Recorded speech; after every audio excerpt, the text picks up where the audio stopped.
കുറച്ച് ഉണങ്ങിയ ചോളത്തിൻ്റെ തൊലി ഉണ്ടായിരുന്നു കേട്ടോ, കളറിൽ മുക്കി 2 വർഷം മുന്നേ കവറിലാക്കി വെച്ചതാണ്.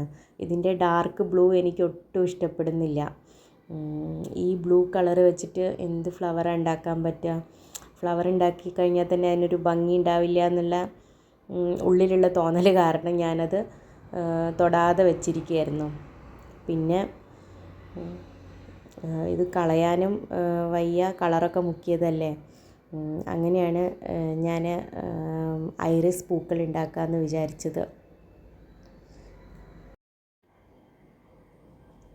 ഇത് 2 വർഷം പഴക്കമുള്ള കോൺ ഹസ്ക് ആയതുകൊണ്ട് തന്നെ അതിന് ഉറപ്പിലൊന്നും വലിയ മാറ്റം വന്നിട്ടൊന്നുമില്ല, പഴക്കമൊന്നുമില്ല. അങ്ങനെ ഞാൻ ഐറിസ് പൂക്കൾ ഉണ്ടാക്കുകയാണ് കേട്ടോ.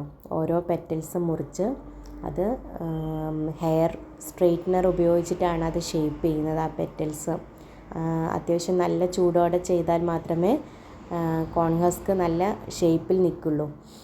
അങ്ങനെ അത് ഷേപ്പ് ചെയ്ത് അതിന് ശേഷം കമ്പിയിൽ കെട്ടിക്കൊടുക്കുകയാണ്. നമ്മൾ സാധാ നൂലല്ല കേട്ടോ കെട്ടിക്കൊടുക്കുന്നത്, കുറച്ച് തിക്കായിട്ടുള്ള കോട്ടൺ നൂലാണ്. സാധാ നൂല് വെച്ച് നമുക്ക് ഇതേപോലെ കെട്ടാൻ പറ്റില്ല. ഇത് വളരെ എളുപ്പത്തിൽ ചെയ്യാൻ പറ്റുന്ന ഫ്ലവറാണ് കേട്ടോ. ആകെ ഒരു 6 പെറ്റൽസേ വേണ്ടൂ. മറ്റുള്ള ഫ്ലവേഴ്സൊക്കെ ആണെങ്കിൽ കുറേ സമയമെടുക്കും, കുറേ പെറ്റൽസും വേണം. ഇത്ര ഈസി ആയിട്ട് ചെയ്യാൻ പറ്റിയൊരു ഫ്ലവർ വേറെ ഇല്ലാതെ തന്നെ പറയാം. പെറ്റൽസൊക്കെ നല്ല പോലെ നമ്മൾ കെട്ടിക്കൊടുത്തു കേട്ടോ.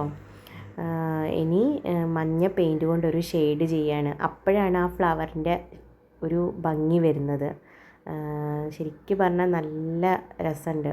വീഡിയോയിൽ നിങ്ങൾക്ക് എത്രത്തോളം മനസ്സിലാവുമെന്ന് എനിക്കറിയില്ല, എന്നാലും കുറച്ചൊരു നാച്ചുറലായിട്ടുള്ളൊരു ലുക്ക് വരുന്നുണ്ട്.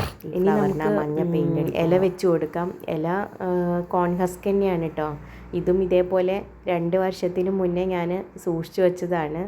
എല്ലാം കവറിൽ കെട്ടി ഇങ്ങനെ വെക്കും, പിന്നെ ചെയ്യാമെന്ന് കരുതും. അങ്ങനെ ഇന്നലെയാണ് ഇതൊന്ന് ഈ ബ്ലൂ കളറുള്ള ഐറിസ് ഫ്ലവർ ഉണ്ടാക്കി നോക്കാമെന്ന് കരുതിയത്.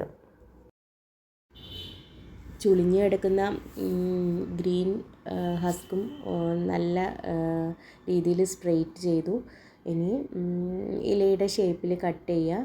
കട്ട് ചെയ്തതിന് ശേഷം നമുക്ക് ഗ്രീൻ ടേപ്പ് ചുറ്റി കൊടുക്കാം.